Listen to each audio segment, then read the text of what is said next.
Alright YouTube, I'm back for you today. Forgive my hair, it's a little messy, I just got a haircut.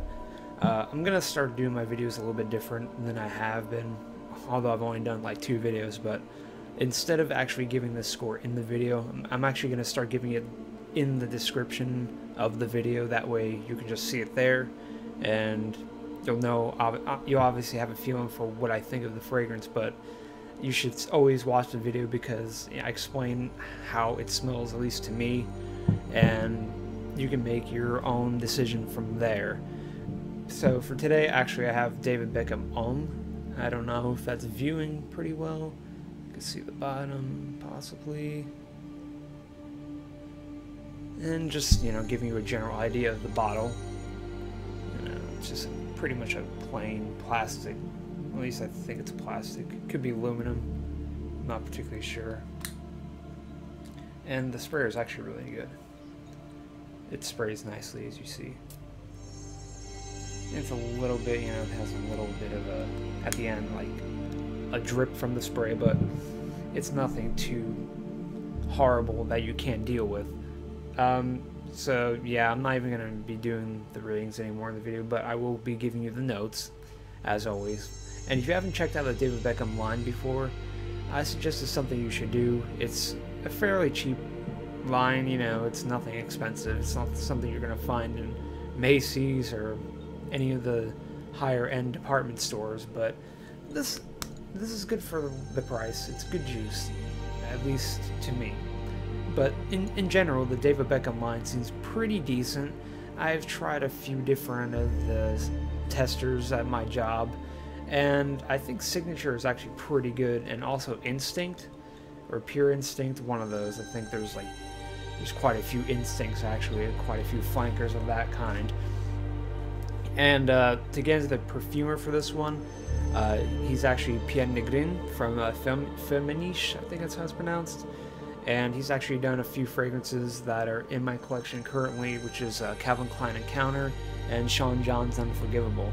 He's actually also started to do fragrances for Amouage, so he's pretty high-end now. At least I don't know if he was before, but sometimes well, at least when it comes to Coty, it seems like they kind of have the same perfumers that they always use. But actually, Unforgivable is not Coty. I forgot which one it is. I know, but anyway, I'm gonna try to keep this without me rambling on, because I do that a lot. So forgive me. So at the top notes for David Beckham Homme, we have citruses. It doesn't specify which ones, but I can definitely tell you there's orange in there. And also we have ginger and Szechuan pepper. And at the mid, we have leather and cashmeran and rosemary. And from what I've seen for cashmeran, I've looked it up, or it also goes by cashmere wood, but it's not actually a wood, it's a synthetic, and it's supposed to give the fragrance more of like a velvety feel, kind of. That's why it's called cashmeran, because cashmere, it's soft, it's velvety. And also they said kind of powdery, and I wouldn't say powdery, but I can definitely see how this gets kind of a bass feel from that note. It gives it more of a fullness rather than it being flat. And at the bottom, though, let me continue, we have musk, patchouli, and mahogany. So right off the bat, you probably can tell this is going to be pretty fresh, and also with the pepper in there, it's going to be a bit spicy, and obviously the ginger. And when I first spray this, I do get that blast of strong ginger and Szechuan pepper, and those are actually the notes that are going to stay throughout the fragrance.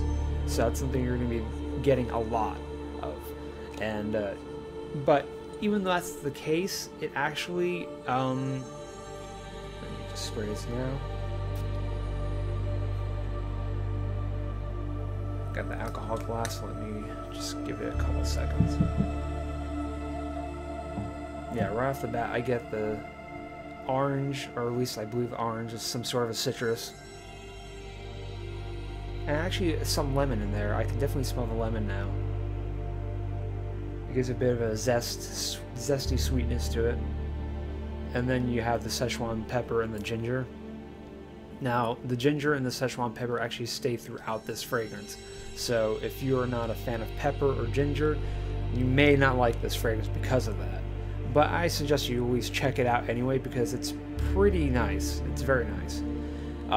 Also, you will get the leather later on throughout the fragrance. Yeah, it's not there yet, but the leather, I would say, comes in about 10 to 20 minutes after you spray it. So the leather, though, just more so adds to the feel, like giving the fullness with the cashmeran, and it buffs up the fragrance, I guess you can say, rather than it being just thin and linear. So it has some depth to it, which is nice. And the leather is very well balanced. Actually, I would say everything is pretty well balanced. The leather, at least personally for me, I smell the leather kind of like, it would be like the 4th out of the 5 notes I smell the most. And those would be the Szechuan pepper, the ginger, and then you got the cashmeran, and actually the mahogany would be 5th, whereas leather would be 4th. So kind of in those regards, I would say. It's, even though there's that woody feel to it, it's very far from woody, at least to me. It's not very earthy either. It's, you know, when I think of woody, I think more green and earthy. This is definitely not a green scent. Yeah, now the leathers are starting to come out, actually. I can smell it. It's not as strong as it will be later on, but it is there. So really, this whole fragrance throughout, I would say, is exactly what I believe the category it's in is fresh spicy, and I would definitely say it's a fresh spicy. So if you want like a fresh scent that isn't solely based on citrus, I would definitely recommend this one, because it has sweetness to it with the spicy and the freshness, because, you know, you got the ginger, and I feel at least the pepper does add to a freshness quality to it, even though it's spicy. So it's very nice in those regards. What I'm gonna do though in my videos, rather than actually say the rating in them, I will give you an idea of the value of what I think about this fragrance. And you can get a 1 ounce bottle for this about $24, $23.99, at least at my location where I work. So if you want to pick it up at a drugstore, you could probably find it for $23.99. But for the value, I would say I would be willing to pay $35 for a 1 ounce bottle, possibly. I think 35 is kind of good enough.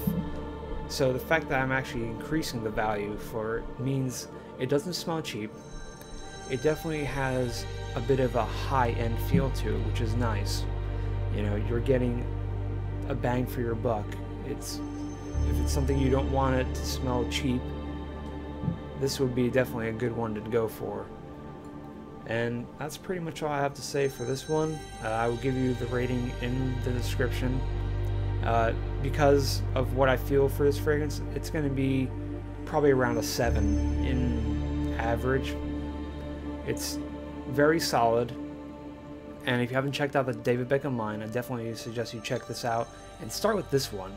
And this is David Beckham Homme from 2011.